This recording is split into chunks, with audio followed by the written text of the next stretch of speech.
তো আমরা আরও একটা উদাহরণ দেখব, এক্সাম্পল 5। একটা ফর লুপ ইউজ করেছি যেটা i ইকুয়াল টু 1 থেকে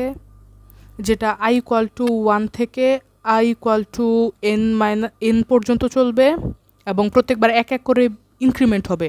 তার ভিতরে আমরা আরও একটা ফর লুপ ইউজ করেছি, নেস্টেড ফর লুপ, যে ইকুয়াল টু i থেকে শুরু হবে এবং less than equal to m পর্যন্ত যাবে, এক এক করে ইনক্রিমেন্ট করবে, তারপর হচ্ছে প্রিন্ট এফ হ্যালো করে দিবে। আচ্ছা, সাপোজ আমরা ধরে নিলাম n equal to 2, m equal to 4, এটা আমরা ধরে নিলাম। তো i আমার কি দ্বারা ইনিশিয়ালাইজ হয়েছে? 1 দ্বারা। আচ্ছা, i যে 1 দ্বারা হয়েছে, যেহেতু আমরা n এর মান 2 ধরেছি, n এর মান 2, তার মানে i less than equal to 2, তার মানে হচ্ছে 1 লেস দেন ইকুয়াল টু 2। এটা কি সত্য? ইয়েস, এটা ট্রু হলে কি আমাদের ফর লুপের ভিতরে যাবে, আমাদের ফর লুপের ভেতরে যে ইকুয়াল টু আই দ্বারা ইনিশিয়ালাইজ হয়েছে, যেহেতু আমাদের আয়ের ভ্যালু 1, তাহলে যে ইকুয়াল টু 1, এটা কি এম এর ভ্যালু আমরা ধরেছি 4, তো এটা কি 4 এর চেয়ে বড়? এই কন্ডিশন কি স্যাটিসফাই করে? Yes, true. তাহলে কি করলো? প্রিন্ট করলো। তারপর কি, জের ভ্যালু আবার এক করে প্লাস হবে, জের ভ্যালু হচ্ছে এবার 2 কি 4 এর চেয়ে ছোট? Yes, true. ভিতরে গেল, প্রিন্ট করলো। আবার জের ভ্যালু এক করে প্লাস হবে, জের ভ্যালু এক করে প্লাস হলো 3 কি 4 এর চেয়ে ছোট? Yes, true. ভিতরে গেল এবং প্রিন্ট করলো। জের ভ্যালু 4 কি 4 এর চেয়ে ছোট অথবা সমান? Yes, true. ভিতরে যাওয়ার পর প্রিন্ট করলো।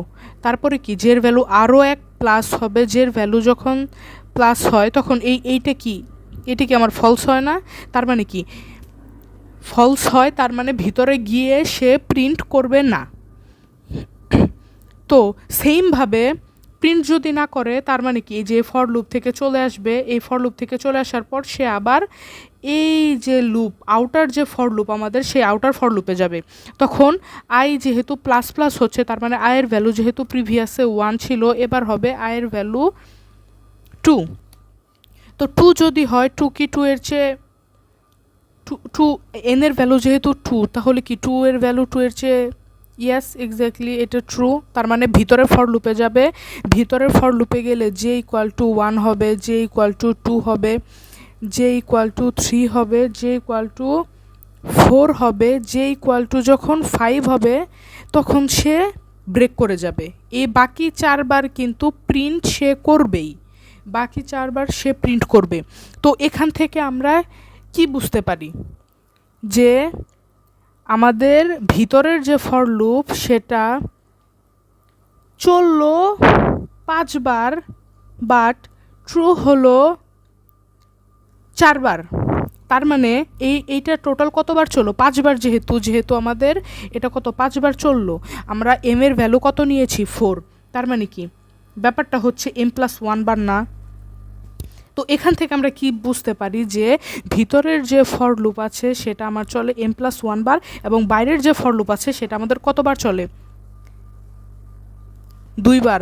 মানে কতবার? n বার। এই যে এইটুক আছে আউটার ফর লুপ, সেই আউটার ফর লুপ আমাদের চলে হচ্ছে যে যতবার ট্রু হবে, যে যতবার আউটার ফর লুপ আমার ট্রু হবে ততবার। তাহলে আমাদের আউটার ফর লুপ কতবার চলতেছে? n বার চলতেছে। আর আমরা জানি যতবার চলবে n বার, তার চেয়ে এক বেশি বার চলবে, যেহেতু আমাদের ফলস ডিটেক্ট করা লাগবে। আর এটা চলতেছে কতবার? m+1 বার। কিন্তু এই ফর লুপ আমাদের কতবার চলবে? যতবার আউটার ফর লুপ চলবে। আউটার ফর লুপ আমাদের কতবার চলতেছে? n বার। তাহলে আমরা nকে এখানে গুণ করে দিব। আর এই যে প্রিন্ট m, এটা আমাদের কতবার চলবে? যতবার আউটার ফর লুপ এবং ইনার ফর লুপ দুইবারই চলবে, তার মানে m+n বার। তো এখান থেকে আমরা আমাদের টাইম কমপ্লেক্সিটির ক্ষেত্রে কোনটা নিব? যেটা আমাদের সবচেয়ে মোস্ট ডমিনেটিং পার্ট। এখানে আমাদের জাস্ট সিঙ্গেল n আছে, এখানে n+m দুইটা আছে, এখানেও n+m আছে। তাহলে সবচেয়ে বড় যেটা আমরা সেটাই নেব, n × m।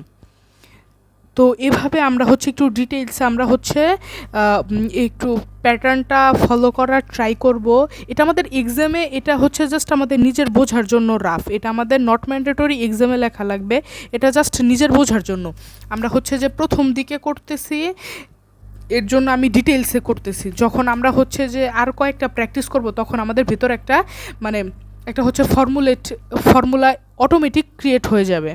তো আজকে এ পর্যন্ত। কাল নেক্সট ভিডিওতে আমরা দেখব যে বেস্ট কেস ওয়ার্স্ট কেস কীভাবে ক্যালকুলেশন করব ম্যানুয়ালি।